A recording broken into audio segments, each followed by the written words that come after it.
24 semanas, parece mentira, pero eso es lo que le queda al gobierno, 24 semanas para concluir su periodo. ¿Juzgas tú que en este periodo podremos terminar algunos hospitales que están, sobre todo los hospitales, no por el tema que tenemos, lo de Pedernales que comienza construcción, eso es una buena cosa? He visto que han luchado contra todo, esa infamia de la compañía de seguros que no les quería dar el dinero a ustedes, que hubiera sido, yo soy honesto, de superintendente de bancos o de intendente de seguros, cierro esa compañía porque estaba yendo contra todo y todo, o sea, contra el alma del Ecuador. Veo también, tienes toda la razón, que les han hecho problemas, media, no querían que construyan los ingenieros del ejército, o sea, siempre había problemas y llevaron adelante la propuesta. Es muy bueno, entiendo que en un año eso va a estar, primero, Gabriel. Y segundo, veo también que en relación al hospital de Durán, el otro día nos decía Dalton Narváez, que yo siempre te pregunto, ministro, de este asunto, porque es un hospital que está aquí al frente y que tenía el 65% de estar armado y hecho. El ministro de Salud me dijo que dependía de ustedes, pero veo que ya está armado y que estará próximamente en febrero al 85-90%, o sea que lo pueden entregar ustedes. Es decir, cosas que tienen que ver con la vida, con la salud, para ayudar en la pandemia. Gabriel, eso es bueno, significa que ejecutivamente están resolviendo problemas que heredaron del gobierno pasado y que tienen que resolver, Gabriel. Sí, Eduardo, nosotros estamos seguros que como gobierno vamos a dejar un mejor país del que encontramos en diferentes cosas. En el tema de salud, solamente en Manabí tenemos 4 hospitales, Chone, que está al 90 y pico por ciento, ¿Y ese falta muy poco. cuánto le ¿Cómo? ¿cuándo lo terminarán? Eso debemos de entregarlo entre diciembre y enero, comenzamos a abrir ya áreas. Pases. Por fases. Por ejemplo, comenzamos tanto en ese como en el de Durán. Nuestro primer objetivo es comenzar a abrir ya el área de consulta externa. Para las áreas de quirófanos todavía nos hacen falta algunos equipamientos sofisticados de recirculación de aire, de filtros, cosas que obviamente también se han demorado por la pandemia. La pandemia nos roba 4 meses, 5 meses del año en términos de importaciones, de obra civil. Acuérdense que cuando arranca la pandemia, por lo menos 3 meses se suspendieron las obras civiles y de infraestructura a nivel nacional, tanto residenciales o de obra civil, digamos que privada, como obra civil pública. Entonces, la pandemia nos ha retirado, pero de ahí tenemos el hospital de Bahía que lo alcanzamos a entregar en el gobierno, el de Chone que lo alcanzamos a entregar en el gobierno. Pedernales definitivamente no por el tiempo que toma la construcción. Manta termina la repotenciación del hospital de Manta, que es un proyecto súper interesante, va a quedar como nuevo ese hospital desde la instalación de disipadores sísmicos en toda su estructura, que es algo importantísimo para esta zona que tuvo pues, el problema del terremoto. Tenemos el hospital de Durán, que también está muy avanzado y que lamentablemente durante mucho tiempo no se le dio la celeridad. Es un hospital que antes de que nosotros como ministerio lo habíamos tomado, no se le había pagado una planilla al constructor. No se había tenido 3 Increíble, suspensiones. increíble. Entonces, nosotros lo que hemos cogido como ministerio en cuanto a obras del SECOP son alrededor de 1.000 contratos. De esos 1.000 contratos, por lo menos hay unas ciento y pico de obras en ejecución con problemas, algunos en términos administrativos, legales y otros simplemente temas económicos. Nosotros, nuestro reto como ministerio es obviamente ante una limitación económica, porque para poder acabar todas las obras necesitamos 500 millones y lo que nos han dado son 50, es tener como prioritario el tema hospitalario. Entonces nos hemos encargado de todos los temas hospitalarios, dejarlos enrumbados, dejarlos organizados, pagarlo lo más rápido posible también para inyectar liquidez hacia los contratistas y obviamente después ya vamos cogiendo obras como escuelas que han quedado, hay muchas avanzadas con un nivel de avance importante que faltan pocos temas de ejecución para hacerlo. Entonces, creo que el gobierno al haber hecho esta optimización del Estado, en el cual se eliminan 2 instituciones, Ecuador Estratégico, que hacía los temas de reconstrucción en Manabí y en Esmeraldas, y el SECOP, y pasarlos al Ministerio de Obras Públicas, hace una optimización muy importante, hace una optimización bastante positiva, no solamente por los ahorros en términos económicos de gasto corriente, sino también porque esta es una institución que tiene una infraestructura a nivel nacional que le permite llevar a cabo estos proyectos, que tiene gente que conoce, que tiene expertos, que tiene técnicos y que tiene gente que con procesos mucho más rápidos. Nosotros, en lugar de pagar las planillas y mandar las planillas a revisión a Quito, las pagamos directamente en Guayas. Entonces eso hace una gran diferencia en el proceso de autonomía que tiene cada provincia para poder ser más ágil. Y por ejemplo, en el tema de reconstrucción, Eduardo, a Sí, diferencia de la institución anterior que contrataba todo, nosotros hemos firmado convenios con los GATS de Manta, de Puerto Viejo, de Chone, para que ellos ejecuten las obras. O sea, el gobierno es un financista de estas obras de reconstrucción que las contratan los mismos GATS con nuestra supervisión. Nosotros le aprobamos el pliego, pero ellos hacen la contratación. De tal forma en que no se vuelve un embudo en el cual una institución tiene que contratar para todos los GATS de Manabí y de Esmeraldas, sino que cada GAT se hace responsable de su proceso, y con eso hemos logrado ir sacando ya las cosas adelante. Entonces se vuelve interesante cambiar ciertos modelos para poder tener más eficiencia y con eso dejar las cosas por lo menos encausadas, que ya a estas alturas del gobierno es lo que debemos de procurar. sabes que, Gabriel, te lo digo con honestidad, como una persona, un periodista y un ser humano que ama a su país. Era imposible, era terrible, era espantoso lo que pasaba en Manabí. Son 4 hospitales, bien lo dices tú, que estaban botados, o sea, que estaban de terminar. Y hay que terminarlos, Gabriel. Tienes que dejar todo armado y el gobierno tiene que dejar todo armado porque eso a la gente le da prosperidad, tranquilidad, seguridad de tener sus hospitales. Además, eso es tener una obra botada, tú sabes lo que significa, ¿no? Se va perdiendo, se va dañando. Es una buena cosa. Tienes 50 millones este año, te faltan 500 millones. Es hasta este año los 50 millones que tienes que utilizar, Correcto. ¿verdad? Y el próximo año, ¿cuál va a ser tu presupuesto? ¿Tienes idea? Bueno, como es un presupuesto, estamos en año electoral, es un Claro. presupuesto prorrogado, nosotros debemos de tener un poco más porque eso fue lo que nos pasaron. Deberíamos de tener unos 80, 100 millones de dólares Ah, para las obras de SECOP, ah, y deberíamos de tener unos 240 para lo que es del Ministerio de Transporte y Obras Públicas. Entonces, lo que nosotros, obviamente, el Ministerio de Transporte empezó el año con 340 millones de dólares, después de la pandemia nos recortaron 90 millones de dólares. Entonces, nos quedamos en 250, perdón. La idea es continuar. Nosotros continuar con el modelo de concesión. Tenemos 4 concesiones firmadas a la fecha. eso Tenemos quiero. en, con, tenemos en concurso la cuenca Sogues Bibliam, cuyas propuestas, cuyas ofertas recibimos el 18 de diciembre. Entonces, esto es importante porque es una obra de inversión privada de 240 millones de dólares para la construcción de intercambiadores en la vía rápida entre Cuenca, Sogues y Bibliam, y para la construcción nueva del paso acceso sur a Cuenca, que esa es realmente la obra más fuerte. Entonces, tenemos ese proceso de concesión, esperamos tener ofertas importantes el 18 de diciembre y tener una adjudicación para febrero del próximo año. Y en esta semana debemos de lanzar de manera conjunta con la Prefectura de Los Ríos, que hemos logrado una suerte de cooperación para lanzar el tramo que falta de la carretera San Buena Fe, Quevedo, Babahoyo, Juján, que es para la ampliación a 4 carriles de esta vía. Entonces, también con unos 260 millones Lo de del inversión. oro, ministro, y lo del oro. Lo del oro está completamente contratado, desde Naranjal hasta Tenguel y de Tenguel a Huaquillas. Eso está funcionando, eso está contratado. Por ahí un candidato ofreció hacer eso de ahí cuando fue su visita al oro. Hay que decirle que eso ya está contratado, eso ya está concesionado y eso está enrumbado hacia su ampliación.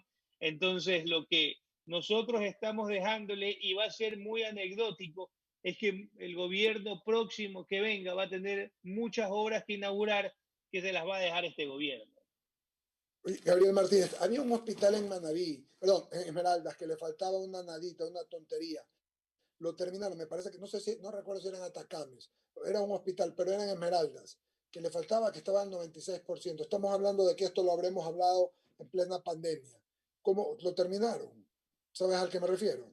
No tengo en registro, tenemos en el hospital algunos centros de salud, pero no tenían un avance tan importante. porque probablemente ese ya debería estar funcionando si estaba con ese Sí, nivel porque de estaba, avance, porque normalmente todo lo que nosotros hemos cogido estaba entre un 85 y un 90%, pero desde el momento en que nosotros hemos cogido y que han estado, digamos que parados. Hay otras obras que están que están bastante más atrasadas, ¿no? O sea, tienen un avance inferior. Por ejemplo, Bahía tiene un 60%, pero con el trabajo que se está haciendo, la inyección de liquidez, estamos seguros que el objetivo es entregarlo en marzo del próximo año, incluyendo las 3 nuevas áreas que ha solicitado la gente de las fuerzas cívicas de allá. Entonces, lo de Durán, en cambio, vas a entregar en martes el 85%. Falta el equipamiento. ¿Quién lo equipa, Gabriel? ¿El Ministerio de Salud? claro, el equipamiento de salud hace un listado de cuáles son los requerimientos y con ese listado de los requerimientos nosotros hacemos digamos que la compra. ¿Qué es el problema, digamos, o el modelo de gestión más eficiente? Nosotros en Pedernales hemos hecho que la compra, que la construcción y el equipamiento lo haga una sola compañía. Esto de aquí también por un tema de financiamiento, que con línea de crédito de China, nos hace un poco más fácil el proceso. Pero el equipamiento es importante que se haga durante la obra civil, no cuando esté terminada, porque podría significar tener que romper paredes, tener que buscar accesos para poder ingresarlo. Entonces, cuando se lo hace con una misma compañía, esto es parte de su programación y nos evita acarrear costos superiores si es que hay que romper infraestructura para poder meterlo. O sea, que son coordinaciones que tienen que existir. Nosotros estamos pendientes de que, por ejemplo, tanto en Bahía, que ya está listo el presupuesto para la compra del equipamiento, que asciende más o menos a $10 millones en Bahía, tanto como en Durán, hagamos estas compras lo antes posible. Sin embargo, de lo cual esto no evita de que entre en funcionamiento ciertas áreas, como por ejemplo consulta externa. Eso es, ya como está tan avanzado el desarrollo del hospital, se pueden poner varias facilidades a operar, por ejemplo, si están los equipos de diálisis, pero hay otros productos que hay que importarlos y que su importación obviamente toma tiempo y eso es lo que también nos evita poder lanzarlo con todos los servicios completos. Pero se está trabajando y lo importante es que tenemos alternativas de financiamiento y que el presidente ha dispuesto que sean los temas de salud aquellos en que más prioridad se le dé. Sí, dos preguntas más. Buenos días, Jorge Escobar, ya está con nosotros hace un rato. Buenos días, Jorge Escobar. Pedirle a Giovanna que tenga esta entrevista lista para apenas terminemos la suba, porque está muy interesante. Dos temas de mi parte más, ministro. Tienen que ver, o tres, por favor. Son rápidos. El primero, se logró resolver el asunto que reclamaba el alcalde de Playas respecto a la garita que estaba poniendo la concesionaria. Bueno, eso está resuelto judicialmente. La acción de amparo constitucional que pusieron el alcalde y algunas personas en Playas quedó rechazada por parte del juicio porque no hay vulneración de ningún derecho, no hay vulneración de ningún derecho, eh, digamos que esencial ni en absoluto. Esto aquí es algo normal que se necesita para un desarrollo y lo que nosotros hemos solicitado después de que se entienda de que judicialmente tenemos la razón, de que no hay una afectación y que es un derecho del gobierno nacional dentro de sus planes poner las casetas de peaje que estime conveniente de acuerdo a la ley para poder darle mantenimiento y mejoramiento a las vías. Es una invitación al diálogo al alcalde que se está generando, una invitación al diálogo a las fuerzas vivas para poder encontrar, digamos que llevar esto armónicamente, porque judicialmente y formalmente tenemos la razón. Hay mucha gente que ha sido desinformada y utilizando argumentos completamente inválidos se intenta desviar la atención o tomar este proyecto como algo político. Pensar, por ejemplo, de que un peaje de $1 vaya a afectar al turismo en playas es por demás ridículo. Y ridículo porque no existe en la historia del país que tiene peajes en ¿Qué más de por- 10 provincias. a No ver, hay ningún pueblo que se haya visto afectado porque tiene un peaje. No hay una evidencia, ¿no? te pregunto, ¿por qué crees tú que comenzaron con este asunto? Yo también creo que eso era necesario, porque era para el bien del pueblo, pero ¿por qué? ¿Cuál fue el fondo?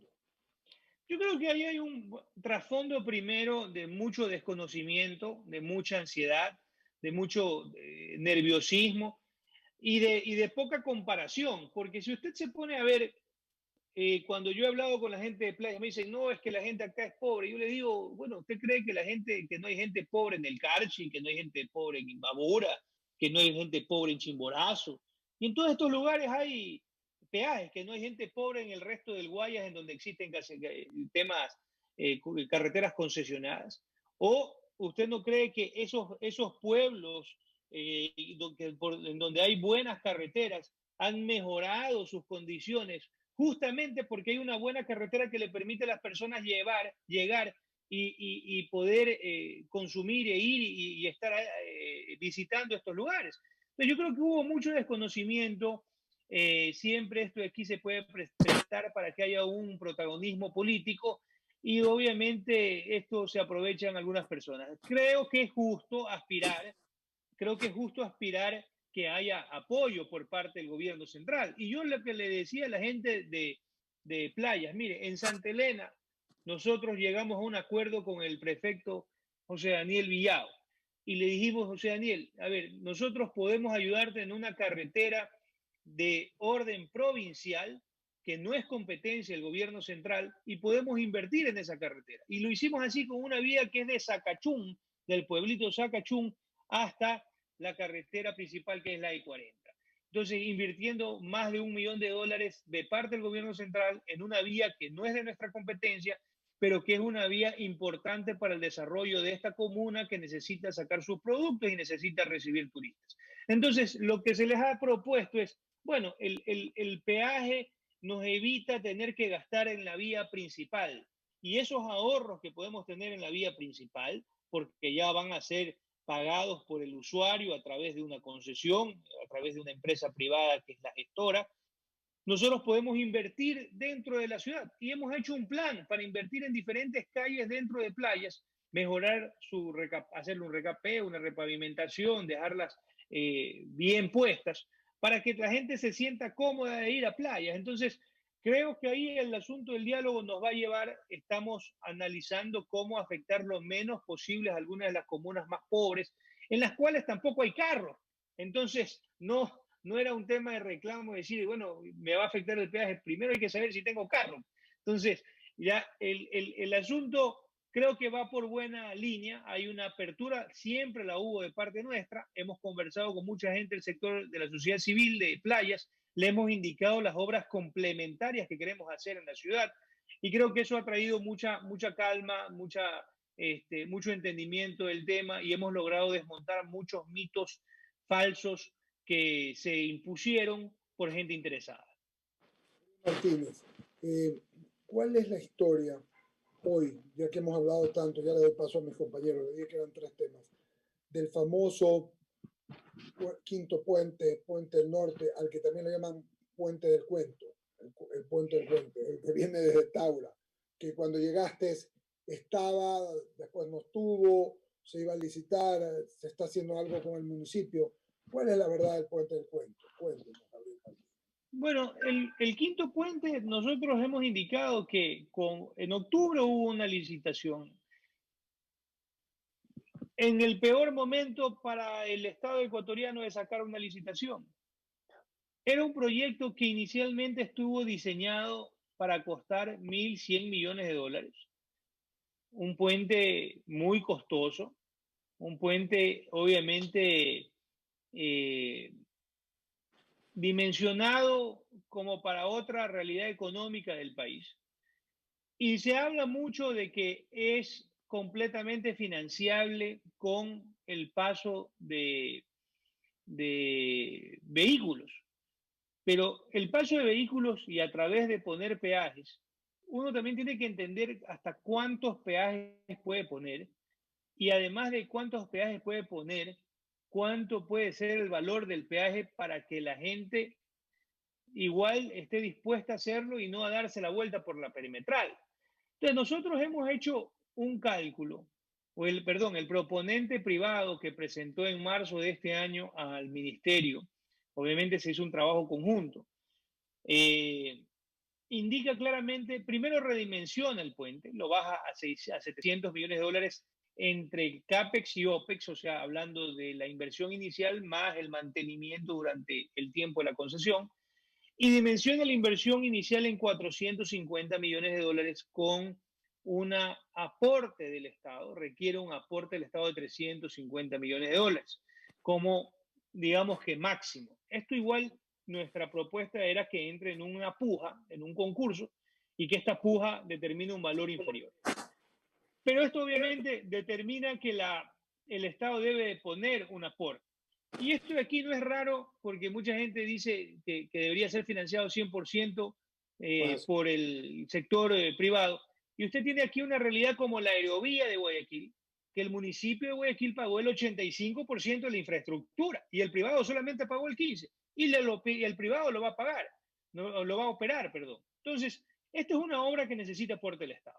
Realmente para el gobierno nacional se ha vuelto muy difícil, esa es la verdad, se ha vuelto muy difícil tener esos recursos, poder procurarlos más allá de los esfuerzos que se han hecho, porque la crisis fiscal todavía existe y muestra de eso es que tenemos 2 horas de reducción en la jornada a todos los funcionarios públicos eh, prolongada hasta mayo del próximo año. Entonces, hay un pedido de la competencia del municipio de Guayaquil. Nosotros hemos pedido la precisión de algunos puntos en esa propuesta. Y si obviamente hay una viabilidad por el lado de ellos porque tienen más capacidad de endeudamiento que el gobierno nacional en este momento determinado. Entonces, no hay ningún tipo de complicación en dar esa competencia. Lo cierto es que para el país, en esta coyuntura en la cual el gobierno nacional sí ha decidido de que la mayor parte de recursos tengan que ir a salud por la emergencia, no hay una suficiente capacidad económica como para poder hacer este aporte y no podemos tampoco reducir el proyecto. Entonces, hay un pedido del municipio, estamos solicitando una información adicional, habíamos planteado también la posibilidad de ir en conjunto, que el gobierno nacional ponga una cantidad de dinero y el municipio otra cantidad de dinero. Son opciones que se están evaluando, pero yo creo que el gobierno nacional tiene que también reconocer sus propias limitaciones, principalmente las limitaciones económicas, y si el gobierno municipal tiene un mayor acceso a crédito para poder hacer el aporte como obra pública, como una combinación de alianza público-privada con aporte público, entonces es una opción que tiene que estar ahí, que es posible. pero he escuchado de esto algunas veces, Gabriel Martínez, ministro de Transporte y Obras Públicas, de que ya con el municipio tienen arreglado, hablado del tema y digamos, estaban delimitándolo. ¿Habrá alguna respuesta pronto sobre eso? Nosotros teníamos como límite noviembre, se nos ha pasado, nosotros tenemos como límite noviembre de parte del gobierno tomar una decisión y obviamente si no hay una decisión en esta semana, lo más normal es que si se mantiene la posición del municipio es dar la competencia. Ok, una pregunta final para el paso a mis compañeros. Dije que eran tres, pregunté de playas, pregunté del Puente del Cuento y ahora pregunto de la última, de la famosa Avenida Desastre. La Avenida Desastre es la vía San Borondón. ¿Qué es de competencia a ustedes? Siempre hablamos con los alcaldes tanto de Guayaquil, Durán y San Borondón, y también a veces Daule. Gabriel, hay algunos, digámoslo así, pasos en el tema de transporte, algunas orejas en la vía San Borondón, y hay espacios también en toda la carretera, la vía principal, la avenida Sastre, la avenida de San Borondón, que hemos preguntado y le hemos preguntado al alcalde Yunes sobre el tema. Por ejemplo, la famosa oreja que sale de San Borondón y te lleva al puente de la Unidad Nacional, esa oreja chiquitita que es de 2 carriles y se convierte a veces de 4, las viradas de los arcos, las viradas más adelante. ¿Hay alguna idea? Y no creo que sean cosas costosas. ¿Hay alguna idea al respecto, Gabriel? ¿Han tenido algún desarrollo de esto? O sea, la vía está recientemente, el año pasado se terminó su recapeo. La No recuerdo. parte de la capa de rodadura está bastante bien. No se había hecho un recapeo hace muchísimos años, no se había hecho un recapeo hace muchísimos años.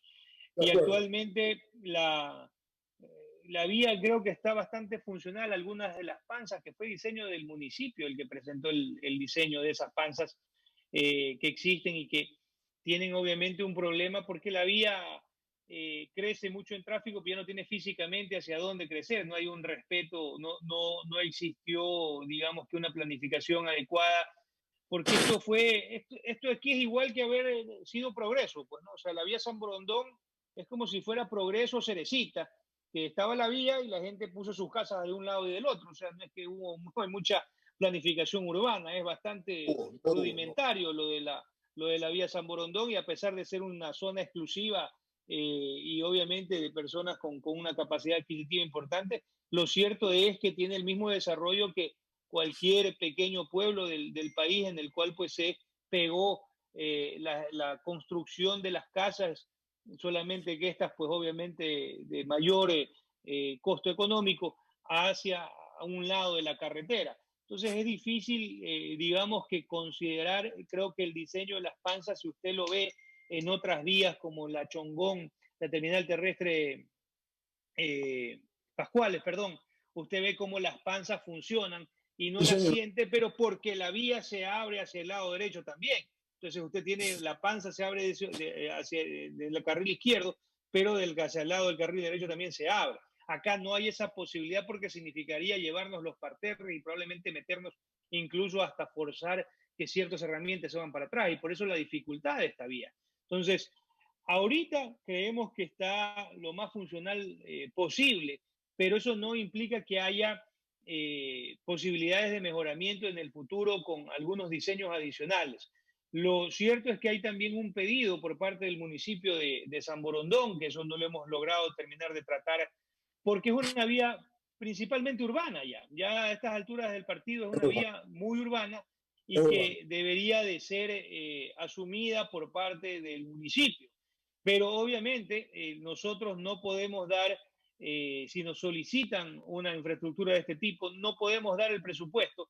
Primero porque no lo tenemos y porque segundo, esta es una vía, es un activo realmente. Es un activo, esta vía al menos, porque tiene una capacidad de generación de recursos en temas prediales importantes y porque también tiene la misma generación de multas, digamos que también importante en la posibilidad de instalación de radares y otros elementos de recaudación, ¿no? O sea, más allá de que el radar no debe ser un elemento de recaudación, sino de corregimiento de una conducta alterada de velocidad para prevención justamente de siniestros.